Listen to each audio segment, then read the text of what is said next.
Good afternoon, everyone. If we could have your attention, it's another great day to be an OSU Cowboy, isn't it? I mean, this is great. I want to thank all of the dignitaries for being here, as well as all of the OSU faithful. And I think let's give a round of applause to our students. We've got a lot of our students here today. That tells you how they feel about Burns and Ann Hargis. Well, you can tell by the size of this piece of art that we are honoring a giant in the storied history of our beautiful university. The OSU A&M Regents were the genesis of this project. They began discussing the idea back in 2020 as a way to recognize our 18th president and his accomplishments and put it all in bronze. By the way, we also have a surprise for Ann later in the program, so stay tuned for that. But back to the statue. Donors leapt at the chance to honor Burns Hargis for the way he loved our university and changed it for all time. There was only one guideline from the Regents as planning began. They wanted Burns' statue to complement the Henry Bennett statue across the library lawn. And Bennett, of course, for those of you who haven't looked it up, was Oklahoma A&M College's longest tenured president.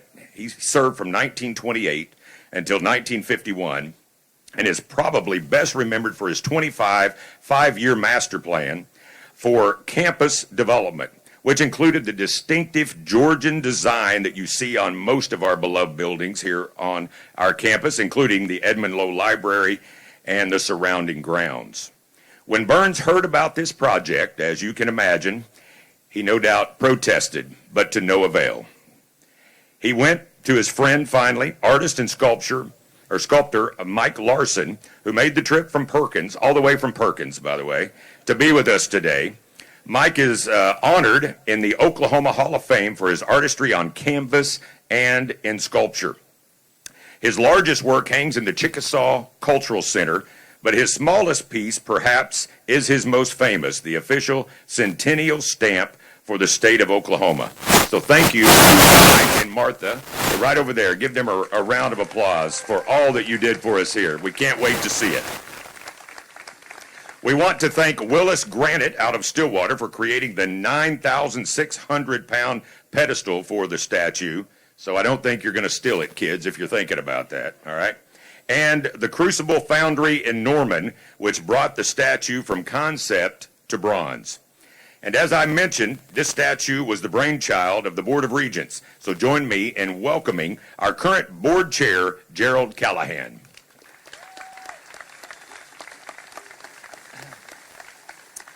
Well, thank you, Larry.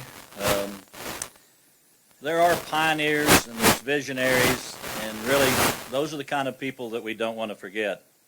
They set a standard for what is possible if someone is committed to something greater than themselves. A statue is more than a cast bronze. It's a signpost to the future and the past. The idea of adding a statue to honor President Hargis began in 2020 when he announced his impending retirement. Former Regent Doug Burns, who instinctively knew we must remember this outstanding president who walked our campus and whose steady leadership influenced OSU's unprecedented historic growth and expansion for nearly 20 years, first as a regent and then as OSU president. With the help of Gary Clark and eager supporters, the funds to create this statue were easily raised. Burns changed the very landscape of this campus, adding building after building, weaving a blend of athletics, arts, and academics in this building boom while enhancing the grounds with new gardens, fabulous sculptures, and as we heard earlier, a sprinkler system all over campus that he's quite proud of. He actively works with the OSU Hargis Leadership Institute as the Mersani Chair with the goal to help every OSU student reach their leadership potential. And Burns instilled a sense of pride in each of us for this great university. He made us proud to be Cowboys. He made us proud to wear orange, proud to cheer on game day and on graduation day. Thank you, Burns, and thank you, Ann, for all that you did for OSU. Thank you.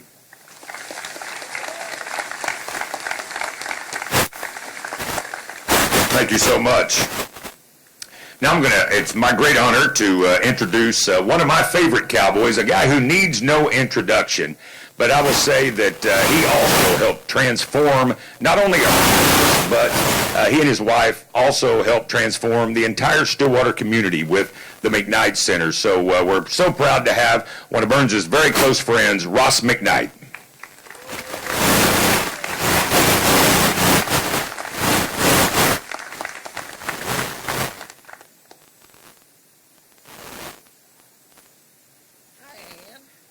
Burns, how are y'all? Okay, yeah. What Ann can get in, who she can get to land here. It's that's what I said. They said, would y'all come? And I said, for Burns? And they said, well, and Ann. I said, well, sure. Absolutely. Everybody was talking about this thing. I know Burns said it one time. He was scared that the sculptor, I'm not sure it would be of him with his hand out. And because that's how he has really changed the university with the funds that he's raised, with the 1.3 or 4 billion dollars that he's raised for this university, that really put us on the map. I was scared that really his statue, when we found it this morning, would be in the fountain, and to see it, you were supposed to throw coins in it. I just knew that's what we would be. But Gerald said it really well, and we have to think about the people that have influenced our lives and have changed our lives. And we have to think about the people. I've known Burns for 53 years since 55 years since he denies that he tried to throw me out of Rush, but that's not true. He did. But we've been friends and have had a lot of agreements and disagreements, and have gone into them as friends and come out of them as friends, and that's what life's about. I've always thought about success, and certainly by any definition of success, Burns and Ann are successful. But I've always thought that success is really what you do for yourself. It's how people judge you and what you think about. That have I been successful in this job as president of the university? Have I been successful as First Cowgirl of the university? And what I would tell you, that to me, success is what you basically, it's selfish, it's what you do for yourself. It's being significant. That's what you do for others. That's really important. And Burns and Ann have been significant. You can tell by the group around us. They've been significant in everything that Gerald was talking about, in all the buildings that we've built and all the scholarships that we've raised and all the professorships that we've raised, and whether it's in the athletic program or where it doesn't make any difference. Burns and Ann have been significant to all of us. But friends, nobody that I know of has ever been more significant for Oklahoma State University. Congratulations, Burns.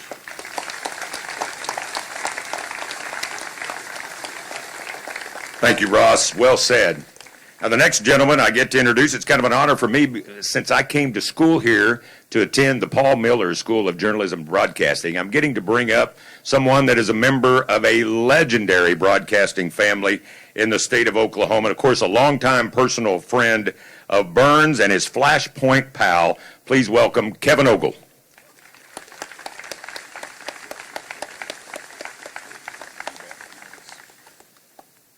How about the best PA announcer in college football right here? In fact, he's so good, I came up and did a story with him one time. You did mention our family is pretty much all of us in the broadcasting business. We're like a bad habit. We keep showing up. I'm at Channel 4. My brother Kent's at Channel 4. My brother Kelly's at Channel 9.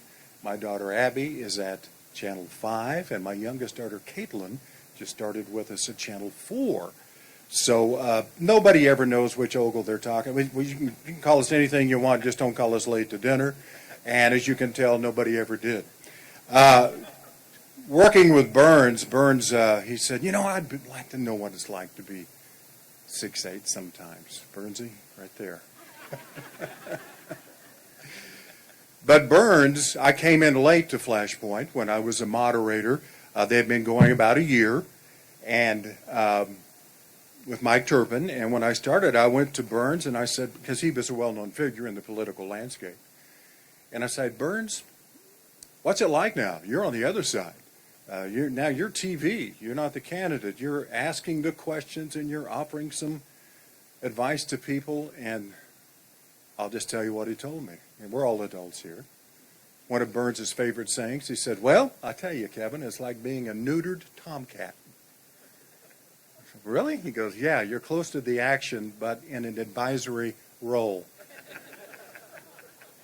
I said, okay, I can work with this guy. It sounds good. But when we started working together, Burns and Mike had such great chemistry. I was just a traffic cop. You know, I was just there to kind of control the flow when we could. And they had such great chemistry together. And it became appointment viewing for a lot of people on Sunday morning, Flashpoint at 9:30. Not because of me, because of Burns and Mike. And they were so great together. If they ever do a statue of Burns during his Flashpoint days, it won't be what I would imagine this is. It's going to be more like, because he and Mike were able to work off each other really well. But what was great about it, which I wish we had a lot more right now in our politics, is they were civil about it. They would get loud on TV. They would argue about every issue.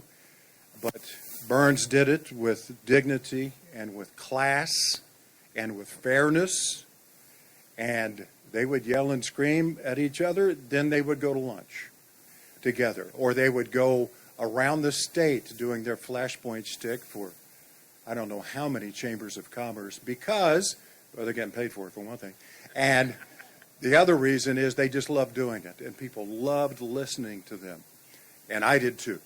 And Burns became something of a father figure to me. I went to him for advice a lot of the time. Burns is feisty. There's no doubt about that. One time we had a very well-known Oklahoma politician who was coming over from Muskogee to do the show. And Burns was at the station to meet him. But what Burns and that politician didn't know is we had rescheduled it. And so the crew wasn't there. I wasn't there. Mike wasn't there. The producer wasn't there. But Burns was there with the politician all the way from Muskogee, and he was not happy. And I called Ann. I said, Annie, how mad is he? And all she said was, oh, dear. And I said, you deal with that. I'll see him next week. And what a great team they were. And I got to come up and do a story with Ann on the Pet Posse, and that was terrific. And she was always going around and talking to students. We got some video of that, and Ann is Burns' secret weapon. Not so secret. She's terrific. And I can't think, yes.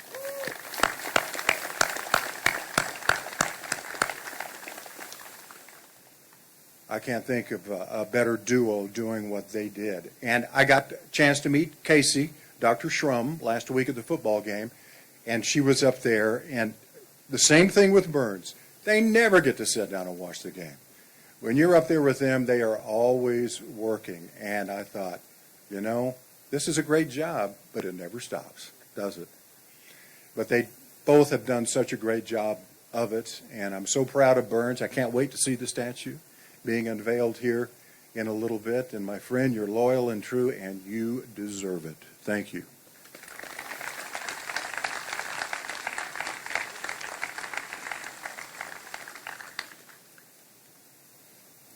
Thank you so much, Kevin. Now a man who worked with President Hargis many times as a former member of the Oklahoma House of Representatives, as Speaker Pro Tem, and now as a member of the Oklahoma State Regents for Higher Ed. Please welcome Jeff Hickman.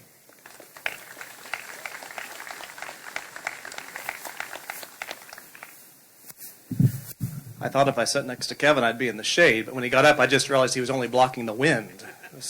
Amazing.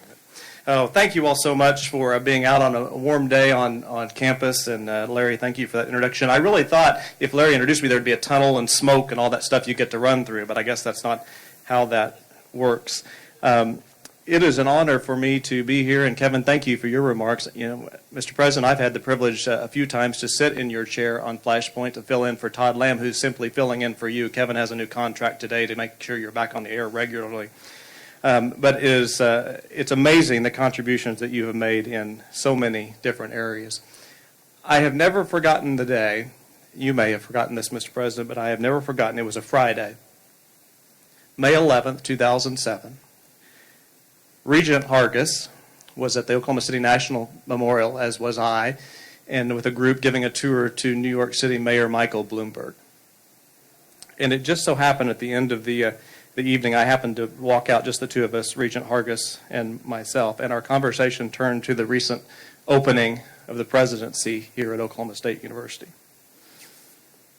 I knew as a legislator what credibility it would bring not just for Oklahoma State, but for all of higher education if Burns Hargis became the next president of Oklahoma State University. And so I tried to be encouraging to him about considering that role, leaving the regents and becoming a candidate. And as we talked, and he asked a few questions and we visited briefly, I remember the spark in his eye. I remember a gleam that left me leaving more encouraged probably than what I had encouraged him, because I knew what he would be able to do here if he took the job, and I knew what it would mean to him to come back to his alma mater just in those few brief seconds that we had that conversation on May 11th. And sure enough, a few months later, he left the Regents and was ultimately named the president. I'm speaking today on behalf of Mike Turpin, who staged a coup recently at the State Regents and replaced me as chairman at the end of my term. He had to be out of state, but he asked me, Burns and Ann, to tell you, and he asked me to tell you in front of everyone so we'd sure be talking about him because he wants us to talk about him even when he's not here, that he is regretting missing your monumental event today. He asked me to use those exact words. I also will share with you a line that he claims to have coined about the accomplishments of Burns Hargis here at Oklahoma State University. Mike Turpin loves to say that Burns Hargis took us from slim pickings to boon pickings to easy pickings. The truth is, and I know as a legislator at the time, President Hargis was so successful in raising money to invest in the next generation here at Oklahoma State and for our entire state of Oklahoma, that the state's matching program for endowed chairs and contributions had to be reformed because he was so successful in bringing so many dollars we couldn't keep up. It was a great problem to have. Unfortunately, the program was changed and it's not what it used to be. But $2 billion, think about that for a minute, for academics, for arts, for athletics. Over 1,000 scholarships for students. I think he even got me on the hook for a couple of those during that time as well. 135 endowed faculty positions. But as Ross McKnight alluded to as well, maybe most importantly, he inspired a whole new generation of donors to invest in Oklahoma State University and in higher education. You know, Burns Hargis is a storyteller. Our generation's Will Rogers, you might say. It was only natural that the Hargis years were marked by rewriting the OSU story, by embracing Oklahoma State's history, but foreshadowing the possibilities of what could be, what OSU's future could look like. President Hargis transformed the mindset. And I've also never forgotten the night he was on a radio show that I helped co-host in Woodward. Bruce Benbrook, I think, is here, who is one of two Mr. OSUs in Woodward, Oklahoma, the other C.J. Montgomery, a 1976 graduate of Oklahoma State.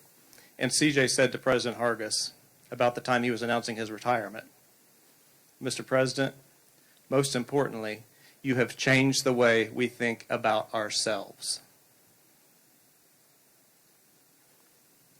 That is absolutely true. Maybe the most important accomplishment. You changed the way we think about ourselves. That confidence about OSU's future, its role as the economic engine for our entire state was transformational. And Burns and Ann, on behalf of the Oklahoma State Regents for Higher Education, on behalf of our entire system of higher education in Oklahoma, on behalf of our entire state of Oklahoma, thank you. Thank you, thank you, thank you for what you did.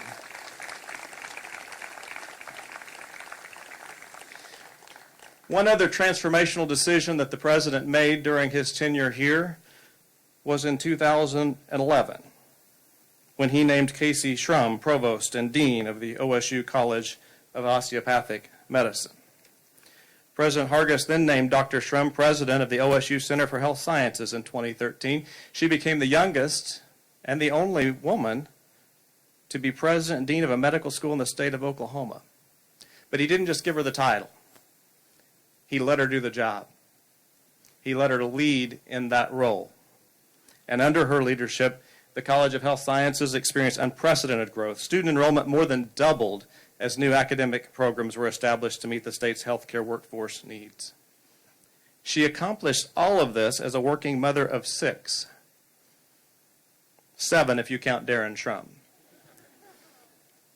On April 2nd, 2021, the Oklahoma A&M Regents made the decision to name her the next president of Oklahoma State University, and it has been a sprint since she took office in July of 2021, forging the next chapter for Oklahoma State, boldly facing challenges like conference alignment, COVID-19, all the while positioning the university with a strategic plan to take it into the future. Dr. Shrum, in her first year as president of OSU, launched key initiatives such as the Ham Institute for American Energy at Oklahoma State, a $50 million gift from the Harold Ham Foundation and Continental Resources that made that possible, the creation of the Oklahoma Aerospace Institute for Research and Education, which will elevate OSU's strength, already a leader in aerospace engineering. And indeed, she is the first woman to serve as president of Oklahoma State University. That means we also have the first Cowboy in Oklahoma State University. And before I introduce the president, please join me in welcoming the first Cowboy, Darren Shrum.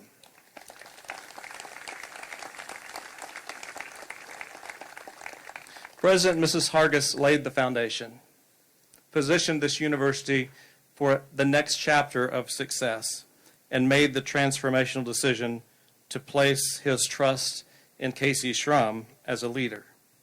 And she just celebrated her first year as his successor. Ladies and gentlemen, the 19th president of Oklahoma State University, President Casey Shrum.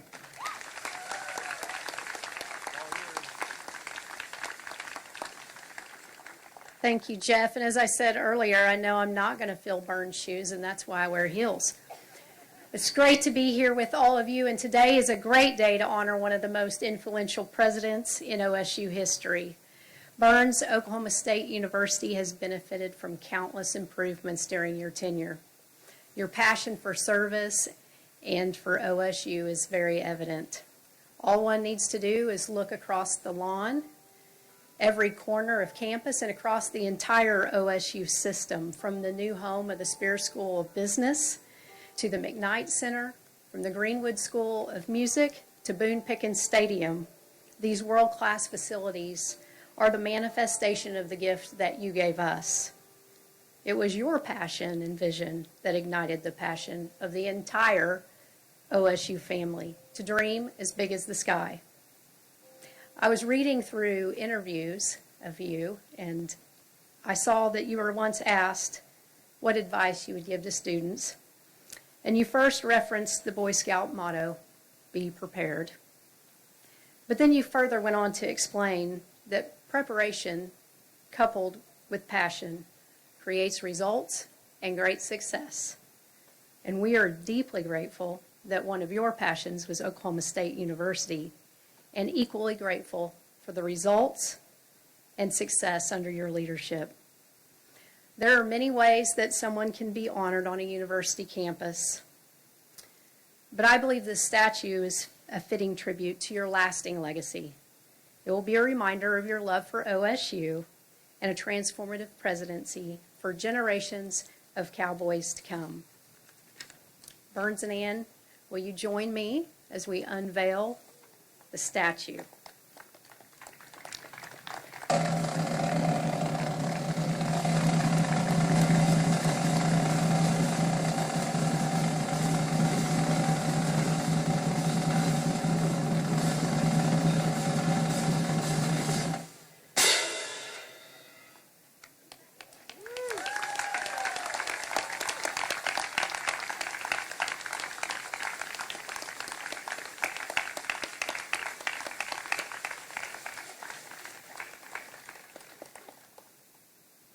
Burns, you look so distinguished.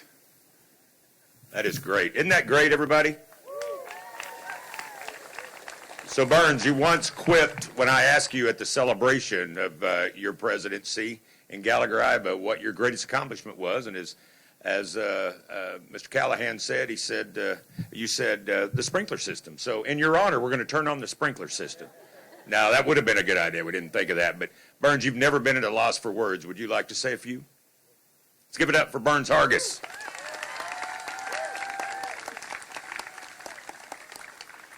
Well, this is really hard because since we've been retired, this is my nap time. But I'm doing the best I can to hang in here with it. And Ross, I wish I'd have thought of putting that in that fountain over there. That would have been perfect. And thank you, Ross. Ross, from the very beginning, and I did not kick him out of Rush. I don't think I ever. Boy, wouldn't that have been smart? That's like a Texas A&M reducing Boone Pickens scholarship. Anyway. This is a phenomenal honor, and I appreciate all of you all being here. I certainly appreciate the kind words of Kevin and Jeff, Casey, Ross, of course, Larry, who is the best voice in college athletics. And so many more. I want to thank all the donors that made this possible. And I want to thank the Regents for giving me the opportunity to serve in this capacity. Ann and I didn't know what to expect, really, even though I'd been a Regent for 5 years. Henry Bellman said that presidents use Regents like drunks use lampposts, more for support than illumination. So I found out that there's a lot of truth to that. But I had served so many of the current regents when I was a regent, and then to have Calvin here, that we've kind of been hitched at the hip for the whole way. But and thanks to all the faculty and the staff, they're really the ones that make things go. They're the ones that make it work. And our job, I always thought, was just to give them the resources so they could do what they need to do. And thanks to a lot of help from a lot of OSU alums and even other schools alums. I won't out you here, but we've been able to do, I think, a good bit. But you're never done. You're never done. And Casey is already off to such a great start. I saw it. I don't want to out you like this, but I think you were 38 when I named you dean. And I had some people really. Do you think she? Everything I heard from everybody in the medical field in Tulsa was, this gal gets it done. And she did, and she does. And some of you may remember, she was the face, basically, of the response to COVID for the state of Oklahoma. And you did a great job. Let's give.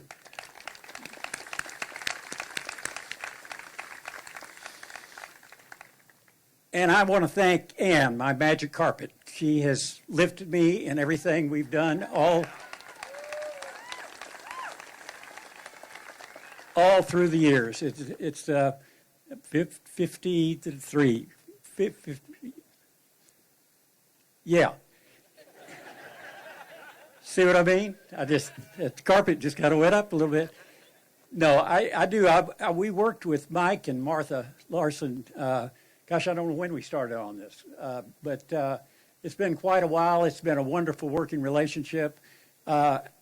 Mike is insistent that he wants everybody to be happy with it before it goes to Norman, because you know what can happen down there. But that's where the foundry is, just so you know. It wasn't OU. But Mike, you did a great job. Martha, you did a wonderful job in coordinating everything. There you are.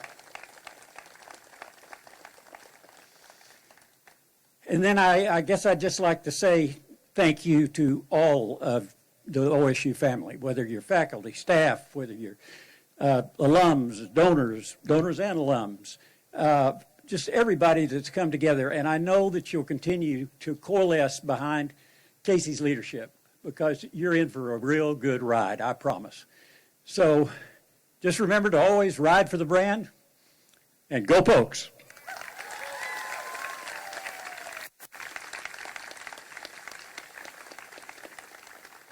Great job, Burns. Thank you for that. The sculptor Mike Larsen was asked how he captured the expression on Burns's face.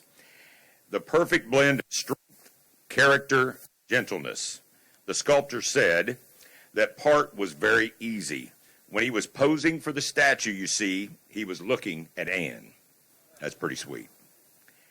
All right, so let's turn our attention to the first Cowgirl. As the Regents were planning to honor President Hargis, they also wanted to honor the first Cowgirl. And after lots of going back and forth on naming streets or buildings or whatnot, Anne made it clear she wanted her name on a beautiful spot on the campus with the intersection of gardens and fitness. That's near and dear to her heart. You see, it was decided the wellness area behind the classroom building was the perfect spot. Remember, Anne is the force behind OSU becoming America's healthiest campus and the foundation of Pete's Pet Posse, which now has a permanent home in the OSU Anne Hargis Pet Therapy Center. It's a mouthful, but it's impressive. In the Student Union, Pete's Pet Posse is the most comprehensive university-based pet therapy program in the nation with more than 60 dogs and owners and handlers. And the program will be celebrating its 10-year anniversary. That's crazy, isn't it? Time flies when you're having fun. That's next year, the 10-year anniversary of Pete's Pet Posse. And we owe you so much for your time as the first Cowgirl, and you were so dedicated to us. We dedicate this place, the students call the Orange Grove, to always remember how much you love this campus and how much this campus loves you. All right? The plaque reads, the Orange Grove in honor of Anne Hargis. So I'll just say, we can't thank you enough for loving our students and the campus. Some of our favorite furry friends and their Pete's Pet Posse handlers are also here today. Your scruff was stealing the show at the VIP reception, but, I pulled out my I Love the Hargises button because I do love Burns and Anne Hargis, and I think we all do. So, Anne, would you say a few words? Let's give it up to the Hargises.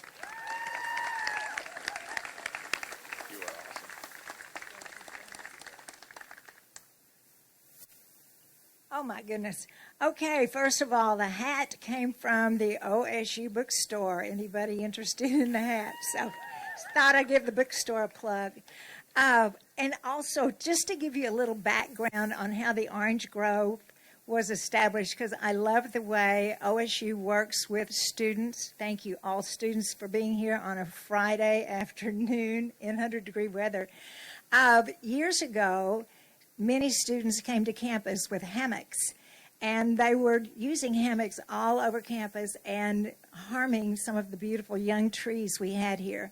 So Steve Dobbs, our wonderful landscape architect, gathered the students and said, how can we work together on this? Students said, we need a place for our hammocks. So as you walk through the Orange Grove, students also named it the Orange Grove, you will see there are many different poles there. That's for a combination of students to put their hammocks any way they want to.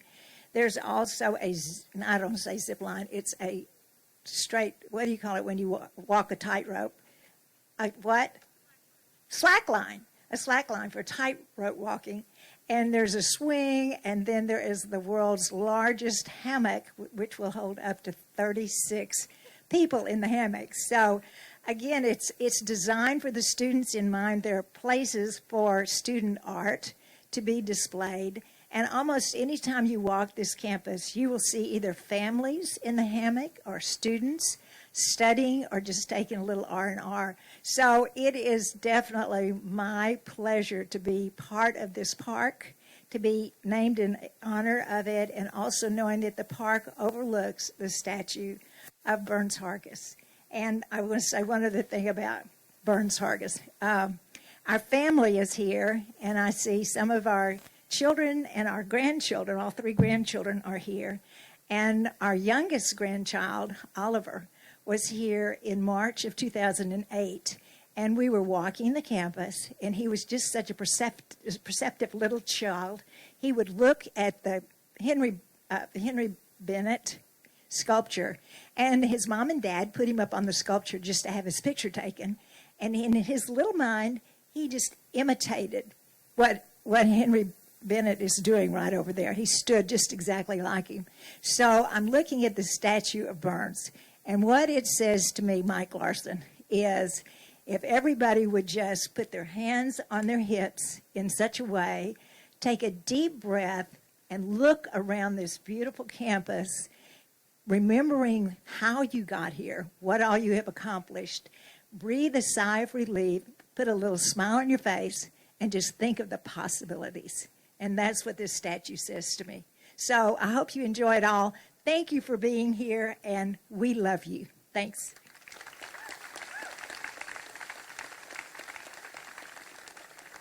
Thank you, Ann. As we close out the program today, we do ask you please take a moment to walk through the orange grove named in Ann's honor, and maybe even take a swing, or at least enjoy the giant hammock over there. There's room for plenty of you. Just pile on.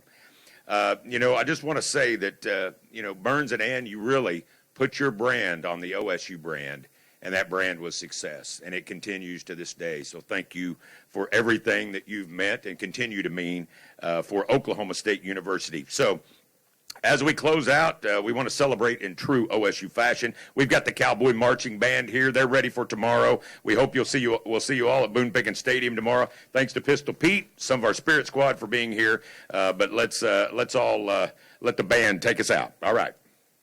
Thank you all. Go Pokes.